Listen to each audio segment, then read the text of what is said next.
All right, you guys, let's talk about it. Let's master the art of being alone. Being alone, when I say that, I mean like doing life outside of being dependent on people. Because I know that people, whenever you're trying to work with people, you start becoming dependent on them to come through for a project, come through for, something that y'all are working on, things like that. But when I say being alone, I really mean being in a space where you can be able to just depend on yourself to get things done. Being able to be in a space where no matter what it is that you're working on, no matter what headspace you're in, you're going to get up and you're going to perform. And the thing is that whenever you're trying to do life alone, it can be tough. You start seeing other people with, a group of people, like a community around them, a support group around them, and you're like, man, why don't I have that? Or you start seeing other people that's, going out to, events, or they're out here going to live life. It could be like going to a basketball game. It could be going to a movie together. You just see a group of people always going to do something. You're like, why can't I just have people around me to support what I want to do? And the thing is that, like, maybe you're just in a season of being alone. Maybe you're in a season where you're trying to figure life out, and it's going to take you to really focus and to lock in on what you have going on, to understand that it's not really meant for everyone else's journey to be there along your side the whole time. And the thing is that when you're trying to figure life out alone, you're like, well, maybe I can have my parents, right? No problem with having your parents. You always need a good support group. But the thing is, if you're always dependent on your mom to come through and support for you, or your dad to show up when you need it, then that takes away the independence from you, because then you're still being dependent on them. And so be in a position where you're like, look, I need to learn how to be alone, how to be able to navigate on my own, and then get the right help when I need it. Because the thing is that a lot of people do is that they end up sitting in this position where they're where they're dependent on the people around them. As a kid, you grow up and you're like, look, if I want something financially, if I want something, if I want to go get something, then I have to go ask my mom about it, right? Or if I want something, then I have to go ask the teacher for it. And the thing is that, like, as you grow up, you have to learn how to become independent, how to live on your own, how to make your own decisions. People, even to this day, they'll be like, I want to go and consult my mom about it because depending on what she says is going to impacts how I act. And that's one thing, like I said, is one thing to be like, let me go and try to seek like counseling or guidance from my parents. But it's another thing if you go see your parents and you're like, whatever they say, that's how it goes, right? Because then it takes away the independence of how you think for yourself. So when I say mastering the art of being alone, I mean becoming independent, to be able to make your own decisions, to be able to make your own choices in life, to be able to get where you want to get to. And it could be outside of family. Like I said, friends come and go. I always think about how high school was. In freshman year, you meet everybody, you're really cool. By senior year, you don't want to mess with nobody. You're messing with like one or two people, right? You don't really have a big support group around you outside of, whoever you decide to keep close. So understand that life is like that. You're going to have seasons where you're going to be the freshman that has a whole bunch of friends, and when I say friends, it's friends, right? You have more so like a whole bunch of, I don't know if I say companions or what, but you have a bunch of people around you. I can't think of the word right now. It's on the tip of my tongue. But you have a bunch of people around you where they're just going to be in a part of your life. They're going to be there. They're going to be able to experience it with you, whatever. But then you're going to eventually go through the years, right? You go to sophomore year, then you go to junior year, and then clearly you're a senior. And once you get to that point, then you're like, oh, well, like all these people that I thought were with me aren't with me. And then you start sitting there and you kind of contemplate life. You're like, okay, well, like, with the people that I even trusted, like, do they know too much about me, or have I come to a point where I've become dependent on them to like I don't feel accepted?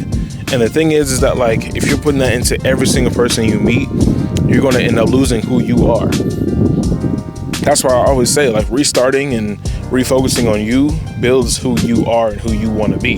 Because if you're that type of person that gives yourself to everyone and always tries to devote yourself to being that type of person to everyone, then you're going to have nothing for yourself, or it's going to be very little.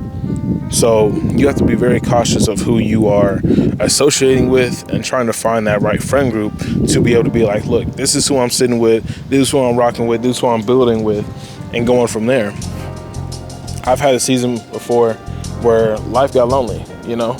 I've had a season where I was really involved and I was around a bunch of people.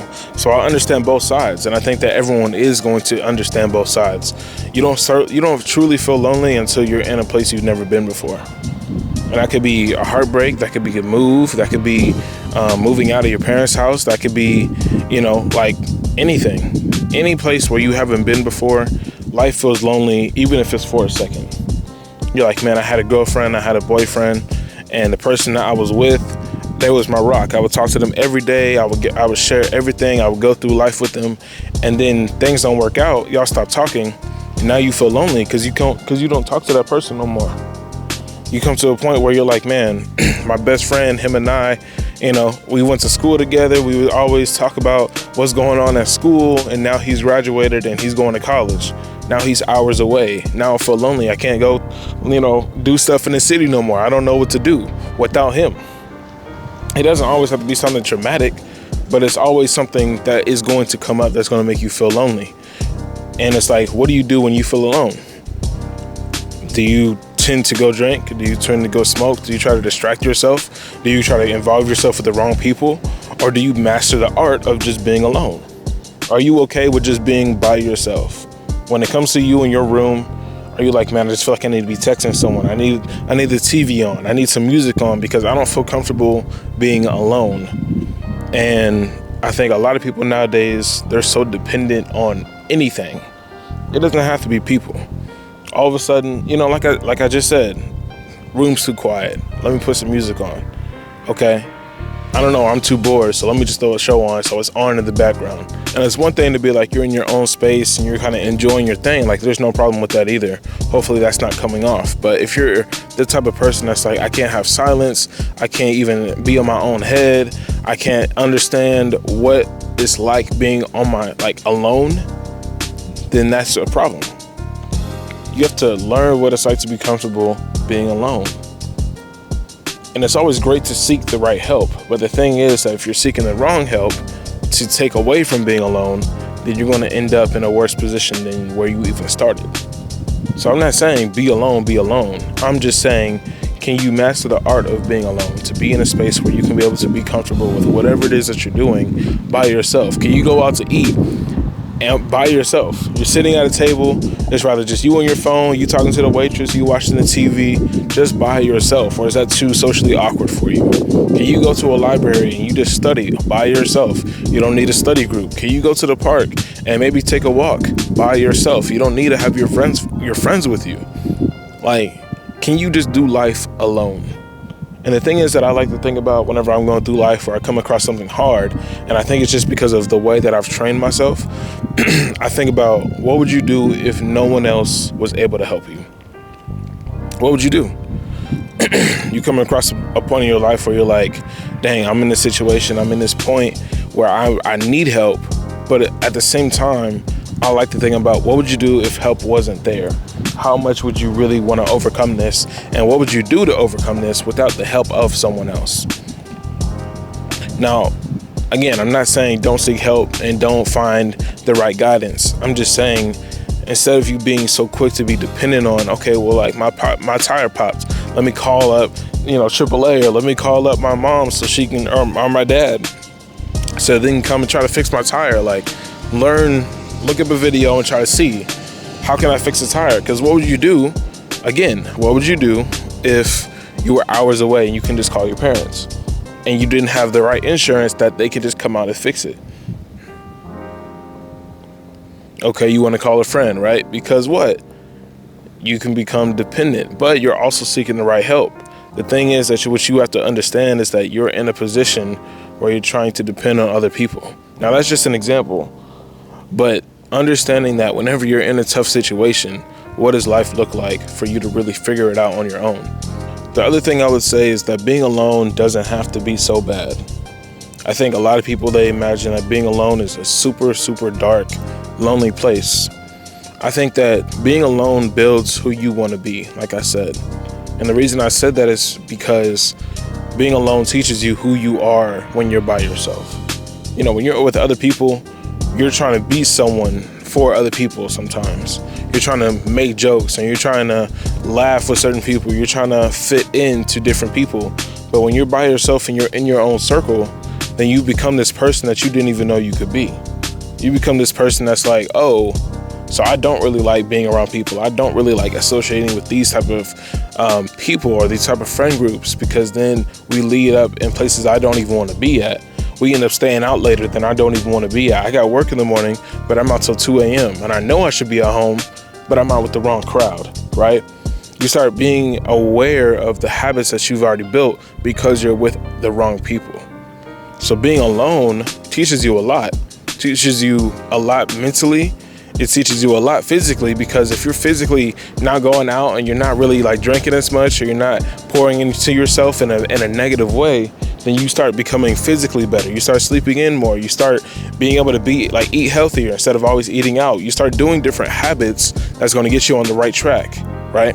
You start saving more time, doing things that you want to do. If you're in school, you can be able to get your work done. You don't have to worry about trying to pass everything last minute before, everything is due. If you work, you don't have to worry about showing up to work late because you slept in or you was super tired. It affects your effort and the things that you do, because then you've already balanced who you want to be and the habits that you've already built. So I said that being alone isn't a negative thing. That's why I say mastering the art of being alone, because a lot of people, whenever it comes to the point where they're like, oh, I'm alone, I don't have anybody, I wish I had someone to talk to, I wish I had someone that I can, express how I'm feeling, going through what I'm going through.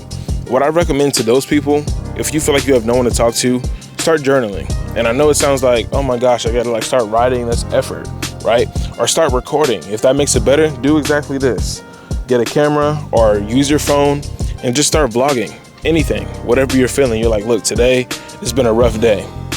I went to work, I dealt with this customer, this coworker was like this today, my manager did this today, and it gives you a place to vent. It also gives you a place to look back at, because you're like, man, I remember being in that time period, or that time frame. I remember thinking about what I was thinking about on that day, right? I'm sure if I was to tell you or ask you, what was it that you were feeling last Monday? You might not be able to tell me. And it could have been a bad day for you. It could be one thing if you pushed it down and moved on to the next thing. But it's another thing if you're like, oh yeah, I do remember that this happened and that, I overcame this moment, right? I remember being in this lonely place, and then now I'm in a better place because I have something to look back at.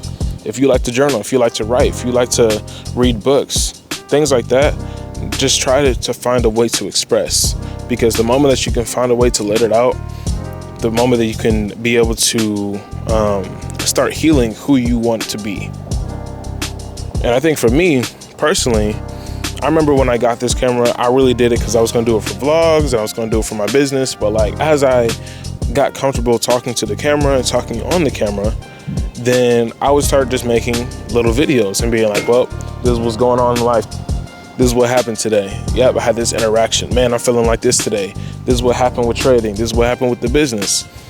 And I would just start talking about all types of stuff just on the camera. So those things being said, I would just say find a camera or find a book that you can just write out whatever you're feeling, because over time it's going to put you in a place where you can actually heal from what you've already talked about, as well as being able to not be so bottled up.